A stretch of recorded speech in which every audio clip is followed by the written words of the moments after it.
dalam surat Al-Layl ada sumpah Allah Subhanahu wa taala. Allah berfirman yang artinya, demi waktu malam jika menutupi alam, demi waktu siang jika terang benderang, dan demi laki-laki dan perempuan yang diciptakan. Isi sumpah dari ayat tersebut yaitu amal usaha manusia di dunia dan balasannya ada di akhirat. Allah Subhanahu wa taala bersumpah dengan semua keadaan malam sebagai salah satu bukti kekuasaan Allah. Allah bersumpah dengan malam tersebut manakala ia telah menutupi alam. Di sini digunakan kata kerja berbentuk mudhari yang menunjukkan waktu sekarang atau akan datang, karena ia menutupi secara perlahan-lahan. Adapun siang, manakala matahari telah terbit, maka langsung tampak terang. Oleh karena itu, dalam surat Asy-Syams, Allah berfirman, demi waktu siang jika terang benderang, dan demi malam ketika ia menutupinya. Jadi, Allah bersumpah dengan malam ketika ia tengah bergerak, ketika akan menghilang, dan ketika gelap. Ada yang mengartikan ayat ini dengan akan berakhir, sehingga sesuai dengan firman Allah dalam surat Al-Mudaththir ayat 33-34. Demi malam jika telah surut, dan demi waktu subuh jika mulai terang.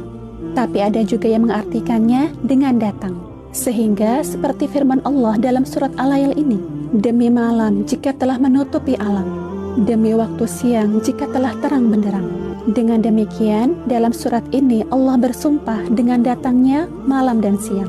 Sementara jika berpegang pada pendapat pertama, berarti Allah bersumpah dengan surutnya malam dan kedatangan siang sebagai kelanjutannya. Semua itu merupakan salah satu bukti rububiyah Allah, pengaturan dan pengawasan Allah. Kemudian Allah Subhanahu wa taala bersumpah dengan penciptaan laki-laki dan perempuan. Ungkapan tersebut mencakup sumpah dengan semua jenis makhluk hidup, baik yang laki-laki maupun yang perempuan.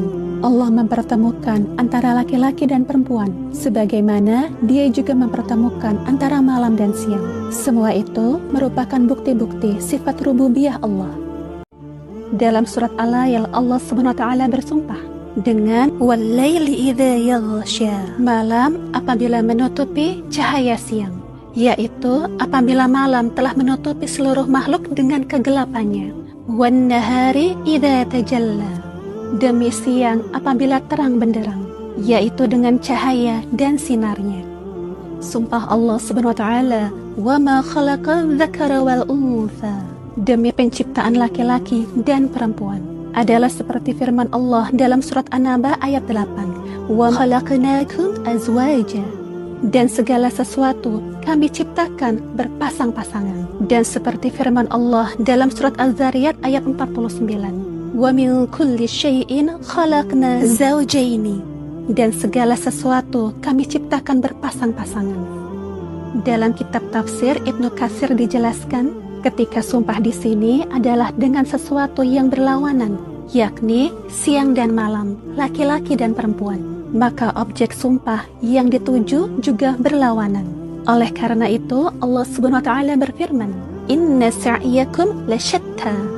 Sungguh usahamu memang beraneka macam, yaitu amal perbuatan para hamba yang telah mereka lakukan juga berlawanan dan beraneka ragam. Ada yang berbuat kebaikan dan ada pula yang berbuat kejahatan.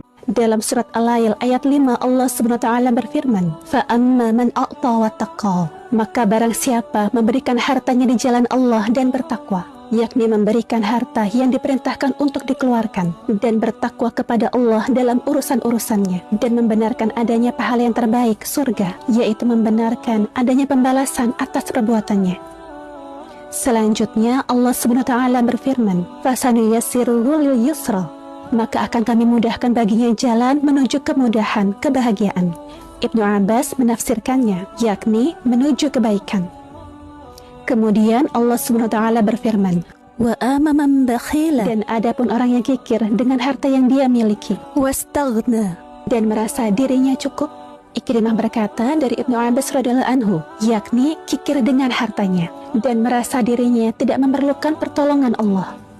Diriwayatkan oleh Ibnu Abi Hatim, wa kadzdzaba bil husna, serta mendustakan pahala yang terbaik, yaitu mendustakan pahala di alam akhirat nanti. Fasanuyassiruhu lil usra, maka akan kami mudahkan baginya jalan menuju kesukaran. Sebagaimana firman Allah SWT dalam surat Al-An'am ayat 110. Dan begitu pula kami memalingkan hati dan penglihatan mereka, seperti pertama kali mereka tidak beriman kepadanya, Al-Quran, dan kami biarkan mereka bingung dalam kesesatan. Banyak ayat-ayat yang menunjukkan makna demikian, bahwa Allah SWT akan membalas orang yang bermaksud mengerjakan kebaikan dengan cara memberikan pertolongan kepadanya, dan terhadap orang yang bermaksud mengerjakan kejahatan, Allah SWT membiarkannya. Semua itu sesuai dengan ketentuan yang sudah ditetapkan, dan hadis yang menunjukkan makna demikian jumlahnya ada banyak.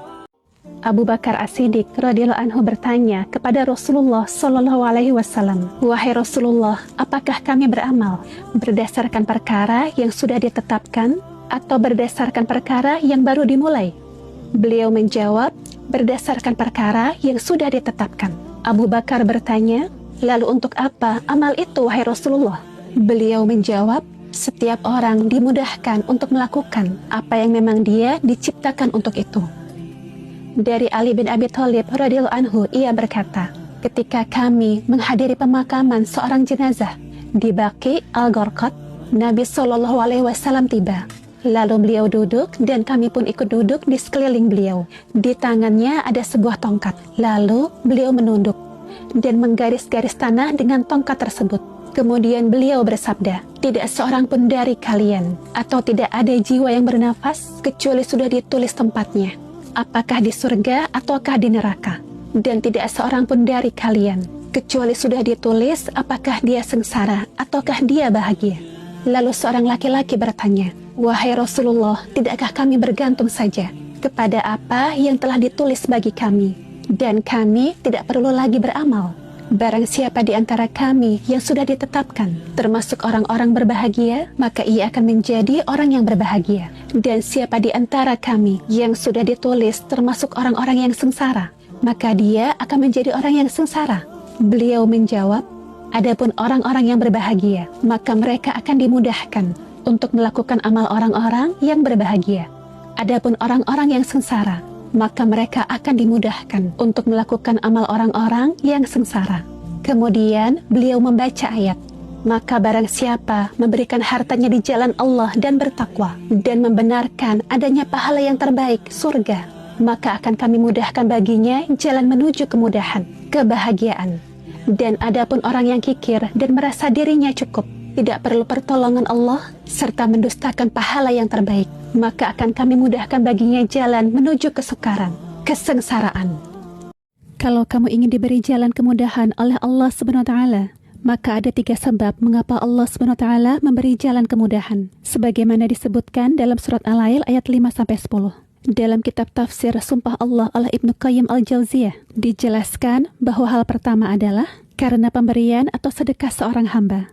Apa yang diberikan tidak disebutkan, yang berarti hal itu bersifat umum, yaitu ia memberikan apa saja yang diperintahkan dan yang dikehendaki oleh dirinya, yaitu berupa keimanan, ketaatan, keikhlasan, taubat, dan rasa syukur, dan juga meliputi perbuatan baik, memberi manfaat dengan hartanya, tutur katanya, tubuhnya, niat, dan maksudnya.